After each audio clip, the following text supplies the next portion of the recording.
الحمد لله وكفى وسلام على عباده الذين اصطفى أما بعد.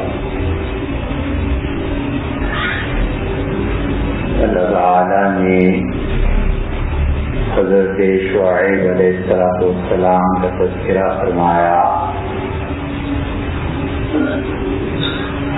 اور اللہ نے یہ کہا کہ ہمارے پیغمبر علیہ السلام نے اپنی قوم کو یہ پیغام دیا کہ دو کام کرو. ایک، اللہ کی توحید پر کاربند رہو اور شرک نہ کرو، اور دوسری چیز ارشاد فرمائی کہ جس کا جو حق بنتا ہے اسے وہ حق دو.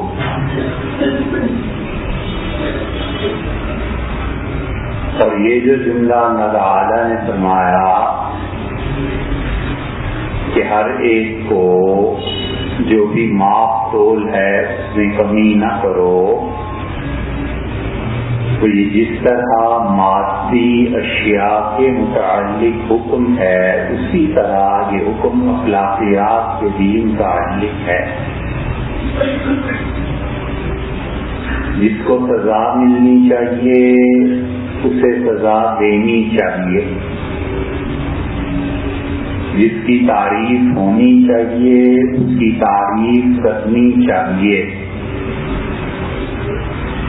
جس آدمی کو اللہ نے نعمت کا ذریعہ بنایا ہے اس آدمی کا شکریہ ادا کرنا چاہیے. ماں باپ کو اللہ نے وجود اور جسمانی زندگی کا ذریعہ بنایا ہے، اس لیے ان کی خدمت کرتا رہے. اور عورتوں کے جتنے رشتے ہیں، خواہ وہ ماں کا رشتہ ہو، بہن کا رشتہ ہو، بیوی کا رشتہ ہو، بیٹی کا رشتہ ہو، یہ چاروں رشتے تو بہت قریب کے ہوئے. پھر اس کے بعد دوسرے درجے کے رشتے، یعنی خالہ ہے، پھوپھی ہے، چچی ہے، بڑے ابا کی بیوی ہے، یہ دوسرے درجے کے جو رشتے ہیں ان سب کے ساتھ بھی حسن سلوک رہنا چاہیے. اور اس سلسلے میں جو حدیث رہنمائی کرتی ہے حقیقت میں، اور بہت سے خاندانی اور بہت سے گھریلو جھگڑوں کا اصل حل ہے، وہ یہ کہ حضور صلی اللہ علیہ وسلم نے فرمایا کسی کی اپنی بیوی سے لڑائی ہو گئی تو اسے سمجھاتے ہوئے ارشاد فرمایا کہ دیکھو یہ عورتیں جو ہوتی ہیں نا، ان کی مثال ایسے سمجھو جیسے پتلی ٹیڑھی ہوتی ہے. مطلب یہ ہوا کہ اللہ نے ان کی فطرت میں یہ بات رکھ دی ہے کہ کچھ نہ کچھ بات کریں گی، اور فطرت کو کوئی تبدیل نہیں کر سکتا، کوئی نہ کوئی بات کریں گی. مرد کی فطرت میں اللہ نے رکھا ہے شجاعت، بہادری، بولنا، بات کرنا، ڈیلنگ کرنا. اسی لیے شرع نے یہ مسئلہ بیان کیا کہ خاندان کے اور گھر کے اندر کے معاملات میں ذاتی خدمت میں ماں کا اتباع کیا جائے. ماں اور باپ دونوں کہتے ہیں کہ یہ ایک کہتا ہے یہ کپڑا پسند کر لو، دوسرا کہتا ہے یہ کپڑا پہن لو، تو ماں کو ترجیح دی جائے. دونوں کہتے ہیں، ایک کہتا ہے یہ غذا کھاؤ، دوسرا کہتا ہے یہ غذا کھاؤ، ماں کو ترجیح دی جائے. ماں کہتی ہے یہ کام کرو، گھر میں یہ صوفہ، یہ کرسی یہاں اچھی لگتی ہے، بہنیں کہتی ہیں، باپ کہتا ہے عورتوں کو ترجیح دی جائے. اور گھر سے باہر کے معاملات رشتے طے کرنے ہیں، صلح کرنی ہے، نسبت ناطہ طے کرنا ہے، قرض ہے، بہت سے معاملات ہیں جہاں سے حاکمیت، طاقت، روبرو بات کرنے کی ضرورت ہے، یہاں پر باپ کی مانی چاہیے، فطرت ہے۔ اللہ نے مرد میں اس قوت رکھی ہے، اب اسے کون تبدیل کرے؟ عورت پوری کوشش کر لے کہ شوہر مطیع اور فرما بردار ہو جائے، نہیں ہوتا، کہیں نہ کہیں کوئی بات رہی جاتی ہے، اور مرد پوری کوشش کر لے کہ عورت بات نہ کرے، نہیں ہوتا، وہ کرے گی، دونوں کی فطرت ہے۔ تو حضور صلی اللہ علیہ وسلم نے فرمایا کہ انہن خلقن من ضلع، یہ عورتیں جو ہے نا یہ ٹیڑھی پتلی سے پیدا کی گئی، مطلب یہ ہے کہ اس کی فطرت میں کوئی نہ کوئی بات ہے کہ یہ بولے گی ضرور۔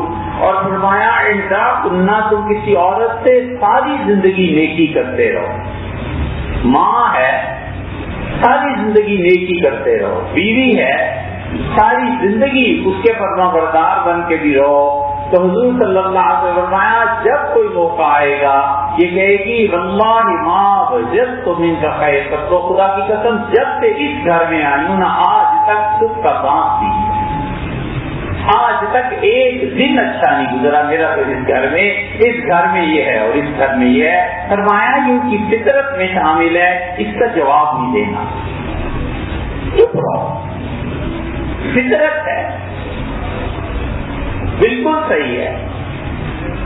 ماں تنگ آئی اور اس نے اپنے شوہر سے کہا کہ بچہ رات کو بار بار بستر گیلا کرتا ہے، کیا کروں اس کا حل؟ تو انہوں نے کہا بہت اچھی بات ہے، یہ پیغام ہے اس بات کا کہ اس کے گردے ٹھیک کام کر رہے ہیں، اس سے تنگ ہونے کی کیا بات؟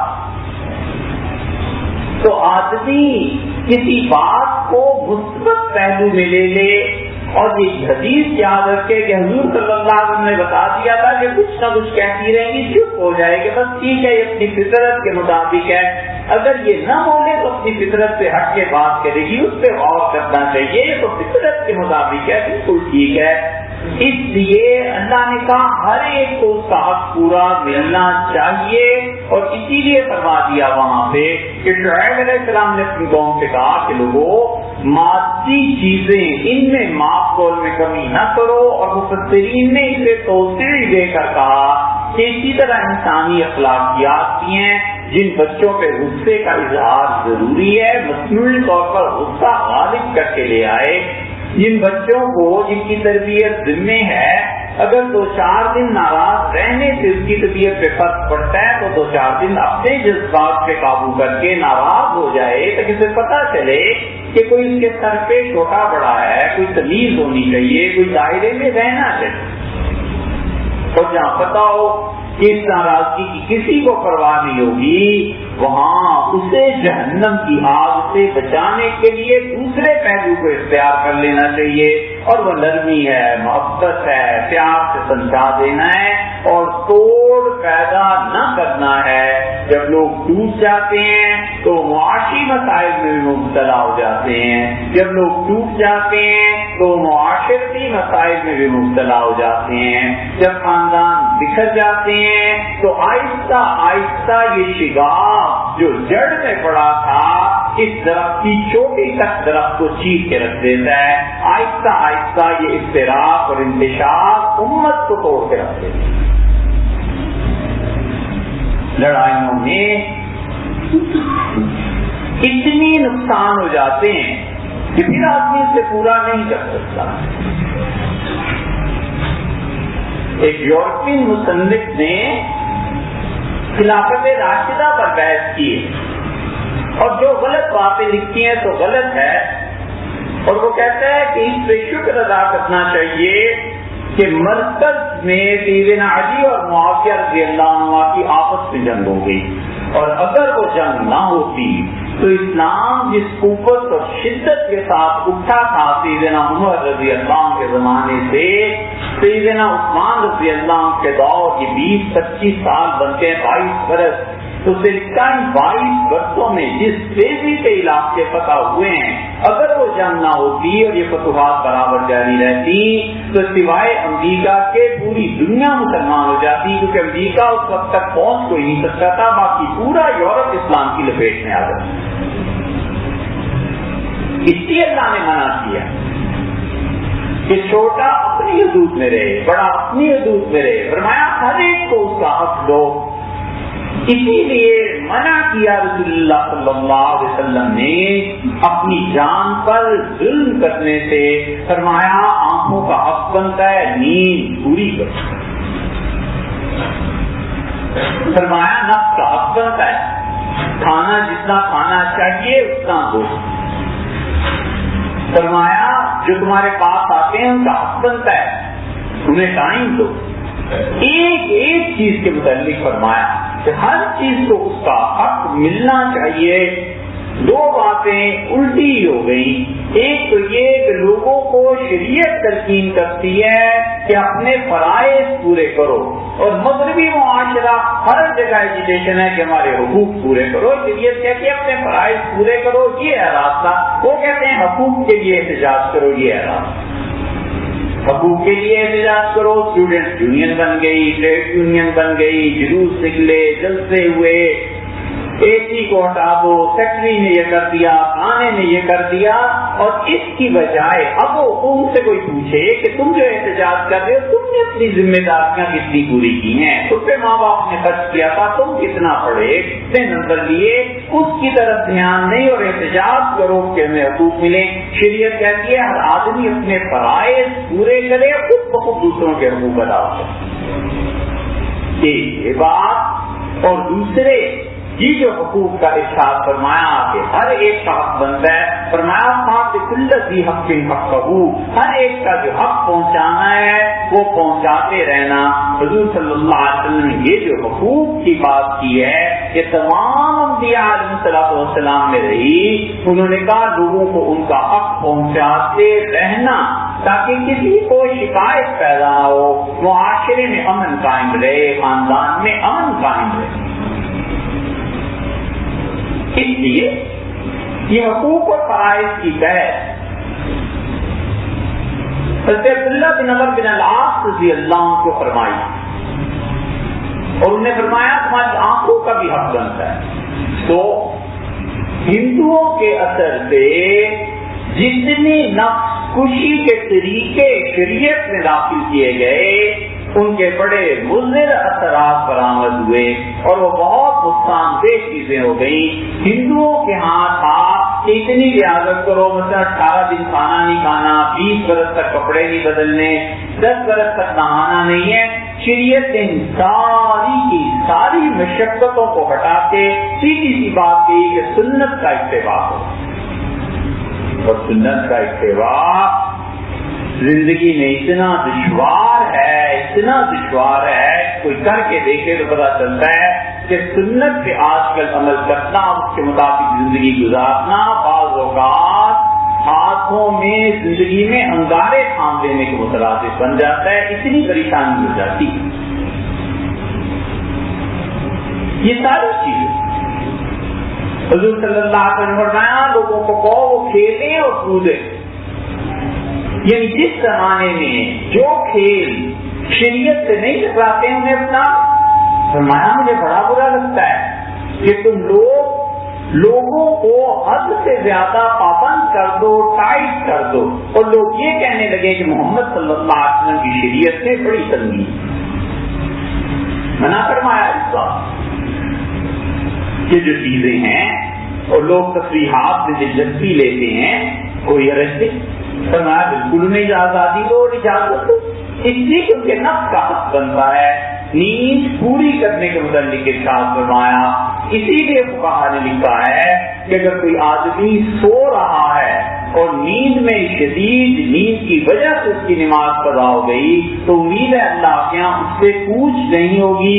وجہ اس کی یہ ہے کہ صفوان رضی اللہ عنہ کی عادت تھی، ان کی اہلیہ نے آپ کی شکایت کی تو انہوں نے کہا اللہ کے رسول یہ صفوان سے مجھے ایک شکایت ہے، میرا شوہر صبح کی نماز نہیں پڑھتا، تو حضور صلی اللہ علیہ وسلم کیا مسئلہ ہے؟ کہ اللہ کے رسول ہمارے خاندان کی نیند سارے عربوں میں مشہور ہے، میں دن چڑھے تک سوتا رہتا ہوں، میں نے اپنے باپ کو بھی ایسے ہی دیکھا، دادا کو بھی ایسے ہی دیکھا، ہمارا عجیب حال ہے، ہمیں دیر سے نیند آتی ہے اور دیر تک سونا ہوتا ہے۔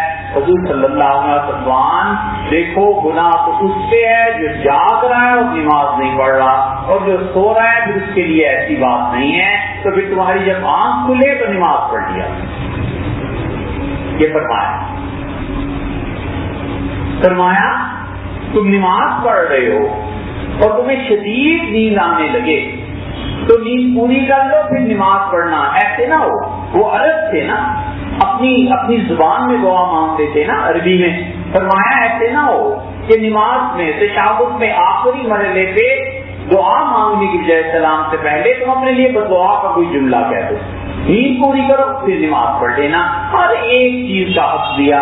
حضرت شعیب علیہ السلام نے یہ ساری چیزیں قوم سامنے رکھی ہیں اور انہوں نے کہا اچھا اصلاتوں کا کام ہو رکھا نصر کما یعبد آباؤنا، شعیب آپ کی نماز، آپ کی یہ عبادتیں یہ سکھاتی ہیں کہ جن چیزوں کی پرستش ہمارے باپ دادا کرتے آئے ہم ان چیزوں کو چھوڑ دیں، اور تمہاری نماز تمہیں یہ سکھاتی ہے، تمہاری عبادتیں اموالنا مانشا، ہمارے پیسوں پر جو پیسہ بڑھتا ہے اس پیسے کو لینا ہم چھوڑ دیں۔ غلطی کیا کی قوم نے؟ تو سمجھتے تھے کہ جس طرح مکان کا کرایہ جائز ہے، جس طرح دکان کا کرایہ جائز ہے، جس طرح زمین کو اجارے پر دے دینا جائز ہے، اسی طرح پیسے کو بھی اجارے پہ دے دینا جائز ہے، پیسے کا بھی کرایہ وصول کیا جائے۔ 1 لاکھ روپیہ دے دیا اور کہا ہر مہینے 3000 دینا ہے، تو یہ گویا پیسے کو اس سے کرائے پہ اٹھا دیا۔ اس کا مکان کا کرایہ جائز، دکان کا کرایہ جائز، زمین کا کرایہ جائز، تو پیسے کا کرایہ کیوں نہ جائز؟ پیسے کے عوض میں پیسہ آ رہا ہے، پیسے سے جو چیز بنا کے اس سے نفع حاصل کرنا تھا وہ الگ چیز ہے اور یہ الگ چیز ہے، یہ دونوں کو سمجھ نہیں پائے، اور سمجھے بھی تو انہوں نے نبی علیہ السلام کی بات کو نہیں مانا۔ انہوں نے کہا پیسے کے عوض میں جو پیسہ آ رہا ہے تمہارا پیسہ تو گویا کرائے پر ہے۔ یہ ساری اکانومی جو انٹرسٹ بیس ہے اس کا بنیادی فلسفہ یہی ہے کہ جس طرح دکان مکان کرائے پہ جاتے ہیں اسی طرح پیسہ کرائے پہ بینک والوں کو دے دیا، اب بینک والے اس سے وصول کریں کیا کریں، یہ لمبا قصہ سارا۔ تو حضرت شعیب علیہ السلام نے کہا اور بڑی اچھی بات سنائے، ان کا نرسمکموہا وانتم لہا کارہون، میری قوم کے لوگوں کیا اللہ کے پیغام کو میں تمہارے حلق میں انڈیل دوں، نلی لگا کے ڈال دوں، اللہ کارہون، جبکہ تم خود خدا کے پیغام کو قبول نہیں کرنا چاہتے۔ اللہ کے پیغام کو جو قبول نہیں کرتے تھے، ایک تو خدا کی تقدیر تھی، اس دنیا میں کوئی گناہ اور کوئی کفر اللہ کی مشیت کے بغیر نہیں ہوتا۔ جو گناہ کرتا ہے اور جو کفر کرتا ہے یہ بھی اللہ کے چاہنے ہی کے مطابق۔ وما تشاءون الا ان یشاء اللہ، لوگوں کوئی کام تم نہیں کرتے جب تک کہ ہم نہ چاہیں۔ والقدر، اور اللہ نے تقدیر پہ ایمان لایا، خیرہ و شرہ من اللہ تعالی، اچھے اور برے سب کام ہے میرے رب تیری جانب سے ہیں۔ یہ تقدیر میں کیوں ہے کوئی نہ آج تک اس کو سمجھا سکا ہے، نہ سمجھ سکا۔ حضور صلی اللہ علیہ وسلم جب اس مقام پہ پہنچو تو رک جاؤ، بس پھر بات نہ کرنا۔ اللہ کے آمد میں کہے گا اپنے فرشتوں سے کہ اس کا عقیدہ کیا تھا، اور فرشتے عقیدہ بتائیں گے، اور پھر اللہ کہے گا خاص طور سے تقدیر کے بارے میں کہ اس سے کوئی بحث کی تھی، فرشتے عرض کریں گے کہ بحث کی تھی، اللہ کہے گا لے آؤ اس سے اور میں اس سے بحث کر لوں تاکہ اسے میں بتاؤں کہ تم میری تقدیر سے بحث کرتے، میرے فیصلوں سے۔ اور جس کے متعلق آئے گا کہ کوئی بحث نہیں کی، اللہ فرمائیں گے بس ہمیں لیے اتنا کافی ہے کہ دیکھا آمنت باللہ وقدرہ، میں اللہ اس کی تقدیر پہ ایمان لایا، بس میرے بندے کو چھوڑ دو، میرے لیے اتنا کافی۔ اللہ کی مشیت، اس مشیت اسی لیے صوفیہ کہتے ہیں کہ جنت میں جانے کے بعد سب سے پہلا مسئلہ جو لوگوں کا کھلے گا وہ تقدیر کا مسئلہ ہوگا یہ اتنا گہرا اور عمیق ہے کہ انسانی عقل اسے حل کرنے سے عاجز ہے. انسان کی عقل محدود ہے اور یہ اللہ کی صفات سے تعلق رکھتی ہے چیز، انسان اس کو نہیں سمجھا سکتا. اور دوسری چیز حضرت شعیب علیہ السلام نے جو نصیحت کی تھی، خدا کی تقدیر کے علاوہ اپنا اختیار بھی تو تھا. سوچتے سمجھتے نہ سوچا نہ سمجھا اور نبی علیہ السلام کی بات کو رد کر دیا. یہ وہ بنیادی گمراہی ہے کہ نصیحت کرے کسی کو اور نصیحت کرے تو اس کو قبول نہ کرے. ہمیشہ اللہ نے فرمایا ابراہیم علیہ السلام کو ارجاء میں کل سنسری، وہ اپنے پروردگار کے پاس ابراہیم بالکل نروگا دل لے کے آیا جس میں کوئی روگ نہیں تھا، مرض نہیں. مومن کا دل ہمیشہ ایسے ہونا چاہیے کہ کوئی عقل کی بات چھوٹا بڑا بتائے قبول کر لینی چاہیے. کوئی آدمی بات کہتا ہے غور کرے، یہ نہ سوچے کہ میں بڑی پرسنالٹی، میں بڑی شخصیت، میں والد سسر یہ وہ میرے بڑے مرتبے ہیں. چھوٹا بھی کبھی عقل کی کوئی بات بتا دیتا ہے قبول کر لینی چاہیے. ماں کبھی اپنی شفقت کی بنا پر زیادہ اصرار کرتی ہے، اس کو برداشت کر لینا چاہیے. ماں کی محبت زیادہ ہے، بار بار کہتی ہے بیٹے یہ چیز کھاؤ یہ چیز کھاؤ یہ چیز کھاؤ. بیٹا آگے سے کہ ایک بار کہہ دیا نہیں تھا، غلط بات ہے.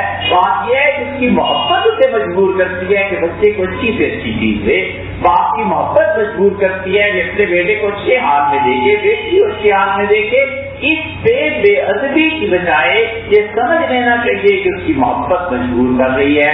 اسی لیے معصوم رحمۃ اللہ علیہ نے مثنوی میں کیا اچھی بات کہی ہے، مگر مثنوی ہم پڑھتے نہیں نا. وہ بڑا مشہور قصہ ہے. حضرت موسیٰ علیہ السلام سے اس نے کہا، وہ چروائے کو انہوں نے کہا جو کہہ رہا تھا کہ اے خدا تو کہاں ہے، میں ایسے کروں تیری شانے بناؤں اور تیری کنگھی کیا کروں اور میں اپنی بکریوں کا دودھ تجھے پیش کروں. حضرت موسیٰ علیہ السلام کو بڑا غصہ آیا. معروف نے اس کے بعد آخر پہ لکھا ہے کہ گفتگو عاشقاں درکار در. یہ جو محبت کرنے والے ہوتے ہیں نا اللہ سے، اللہ کے بارے میں جو شیشے عشق نیتر کے ادب، یہ نہیں کہنا چاہیے کہ یہ بے ادب ہو گئے، یہ کہنا چاہیے کہ محبت میں حد سے بڑھ گئے ہو جاتا. یہ کتنی عورتیں اللہ سے شکوہ اور شکایت کرتی ہیں. یہ کیا ہوتا ہے؟ اللہ پر حق، اللہ پہ بھروسہ، اللہ پہ اعتماد، اس پہ نظر کو خدا پوری مسائل کو حل کرنے والا ہے، آپ کیوں نہیں کر دیتا؟ وہ اجلت ہے نا طبیعت میں. اور اللہ نے کہا کھولے کل انسان رجولا، انسان بڑا جلد باز پیدا کیا گیا. اس کی فطرت میں یہ بات ہے، آپ اس پہ کیسے رکاوٹ لگا سکتے ہیں؟ آدمی جب پڑھتا ہے لکھتا ہے پھر پتا چلتا ہے کہ اللہ کی تجلیات کن کن چیزوں میں ہوتی. عالی الطاف حسین عالی، ہمارے بچے تنگ ہوتے ہیں اس کو یاد کرنے سے. کوئی بچوں کو پڑھائے تو پتا چلے وہ کتنی بڑی شخصیت تھی. یہ اگلے سال دسمبر 1914 میں 100 سال پورے ہو جائیں گے. اور حاجی کی زندگی میں عجیب و غریب واقعات ہیں سیکھنے کے لیے. غالب کو جو انہوں نے خطوط لکھے اور غالب سے جو جوابات دیے، کمال کی چیزیں ہیں. پڑھنے سے پتا چلتا ہے کہ انسانیت کس چیز کا نام ہے. پانی پت میں حاجی جا رہے تھے تانگے سے اور ایک بچہ ایک جگہ ہجوم دیکھا تو تانگا رکھوایا اور کہا کیا ہو گیا؟ لوگوں نے کہا حضرت حاجی وہ دیکھو بچہ گر گیا. اور بچہ گٹر میں گرا ہوا تھا اور سب کہہ رہے تھے رام رام رام رام رام رام. یہ کیا ہو گیا، یہ کیا ہو گیا؟ حاجی آگے بڑھے اور بچے کو گندگی سے نکالا، کپڑے اتروائے اور کپڑے اتروا کے اپنی چادر دی کہ بیٹے یہ اوڑھ لو اور میرے ساتھ چلو، تمہیں طبیب کو دکھا دیتے ہیں، حکیم کے پاس چلتے ہیں. چادر اڑا کے چلنے لگے تو حاجی نے چلتے ہوئے مجمع سے کہا کہ جو تم رام رام جپ رہے ہو نا، رام کی ایک تجلی یہ بھی تھی کہ اسے نکال لیتے، یہ توفیق نہ ہوئی اور منہ سے رام رام کہتے تھے. یہ بات انسانیت بڑی چیز ہے. انسان بڑے اللہ کو بڑا پسند ہے، اللہ کو بڑی محبت ہے انسانوں سے. اس لیے آدمی انسانیت سیکھے. حاجی کے بیٹے نے لکھا ہے کہ پرانا غلام حاجی کی جوانی کے زمانے میں چلا آتا تھا اور ابا اتنی اس کی قدر کرتے تھے اس کی ٹانگ ٹوٹ گئی، لگڑا ہو گیا. کچھ عرصے کے بعد اس کی سماعت سنوائی سے غائب ہو گئی. ابا چیز کے بولتے تھے تو کوئی بات اس کی سمجھ میں آتی تھی. اور پھر کچھ عرصے کے بعد ہاتھ ٹوٹ گیا، گنجا بھی ہو گیا، اور اب وہ بہت ہر وقت غصے میں بھرا رہتا تھا۔ توبہ کو ہم نے کہا بھائی ہر وقت آپ سے لڑتا ہے، بدتمیزی کرتا ہے، فرمانے لگے اللہ تعالیٰ کے جلال کی کیفیات کا ضرور ہے، نہیں گھبرانا چاہیے۔ میں نے کہا ابا ایک ہی کسر ہے، یہ بندہ ہو جائے تو پھر آپ خوش ہوں گے، کہنے لگے نہ اور زیادہ اس کی خدمت کریں گے۔ دسمبر کی رات، سردی کی شدید، اور آلی لیتے ہوئے اور اپنی کچھ کتاب پڑھ رہے تھے، آیا کمرے کا دروازہ زور سے ڈنڈا مار کے کھولا اور کہنے لگا علی خود اتنے آرام سے لیتے رہتے ہو، ہم غریبوں کا خیال نہیں کرتے ہو، اور دیکھو میں بالکل ٹھٹر رہا ہوں سردی سے۔ نیا، ان کے بیٹے کہتے ہیں، نیا لحاف جو شام کو والدہ نے دیا تھا اٹھا کر اس کے کمرے میں چھوڑ کے آئے اور فرمایا اپنی چادر کمبل مجھے دے دو، اس سے چادر دے دی اور آرام سے لحاف لے کے سو گیا۔ حالی کسی نے کہا کہ اس کو کیا کر رہے ہیں؟ تو کہنے لگے اللہ کی مخلوق ہے، اس نے ہماری خدمت کی تھی، اس وقت بھی امتحان میں تھے، اب یہ معذور ہو گیا ہے، ہمیں اس کی خدمت کرنی ہے، اب بھی امتحان ہے، دونوں جگہ کامیاب ہونا۔ اس نظر سے آدمی دوسروں کو دیکھے اور اللہ کی مخلوق کے لیے راحت کے سامان پیدا کرے، آرام اور آسانیاں پیدا کرے۔ حضرت شعیب علیہ السلام کا قصہ کچھ باقی آئندہ انشاءاللہ۔